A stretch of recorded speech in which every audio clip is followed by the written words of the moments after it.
ఆమోసు గ్రంథము 5వ అధ్యాయము 12వ వచనం. మీ అపరాధములు విస్తారములైనవనియు మీ పాపములు ఘోరమైనవనియు నేను ఎరుగుదును. క్రైస్తవులే ఈ రోజున సిగ్గు లేకుండా సిగరెట్లు తాగుతున్నారండి. మన చర్చికి వచ్చే వాళ్ళని కూడా నేను చూశాను చాలా మందిని. సిగ్గు లేదా? దేవుణ్ణి నమ్ముకున్నావు, బాప్తిసం తీసుకున్నావు, మాదిరికరంగా ఉండాలి కదా. క్రైస్తవులే ఎందుకు సిగరెట్లు తాగాలి? వేరే వాడికి మాదిరికరంగా ఎక్కడుంటున్నారు మీరు?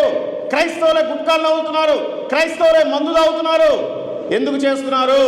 మిమ్మల్ని బట్టే కదా అన్య జనుల మధ్య ఆయన నామం దూషించబడుతుంది. ఎందుకు మీరు ఉండలేకపోతున్నారు? నేనే సాక్షిగా ఉంటే మీరంతా పుట్టుకతోటే క్రైస్తవులు, మీరంతా మీ పెద్దోళ్ళంతా క్రైస్తవులే. ఎందుకు మీరు సరిగ్గా ఉండలేకపోతున్నారు? గుర్తుపెట్టుకోండి, దేవుడు ఏమని చెప్తున్నాడు? నీ హృదయమైన ఆలయం అని చెప్తున్నాడు. మీరేం చేస్తున్నారు? మీరు ఆ హృదయంతో మీరు ఆ మైండ్ సెట్ తోటే మందు తాగుతున్నారు, సిగరెట్లు తాగుతున్నారు, బీడీలు తాగుతున్నారు, గుట్కాలు తింటున్నారు. ఎలా మీరు దేవుని రాజ్యానికి వెళ్తారు?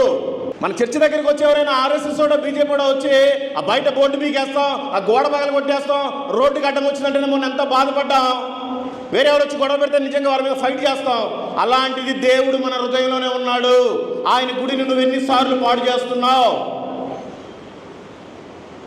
వాతవేయబడ్డ మనస్సాక్షులాగా అయిపోయారా? మీలో ఉన్న పరిశుద్ధాత్మ దేవుని దుఃఖపెట్టారా? మీలో ఉన్న పరిశుద్ధాత్మ దేవుని పంపించేశారా? ఆత్మీయంగా చచ్చిపోయిన స్థితిలో ఉన్నారా? ఎంతకాలం ఉంటారు?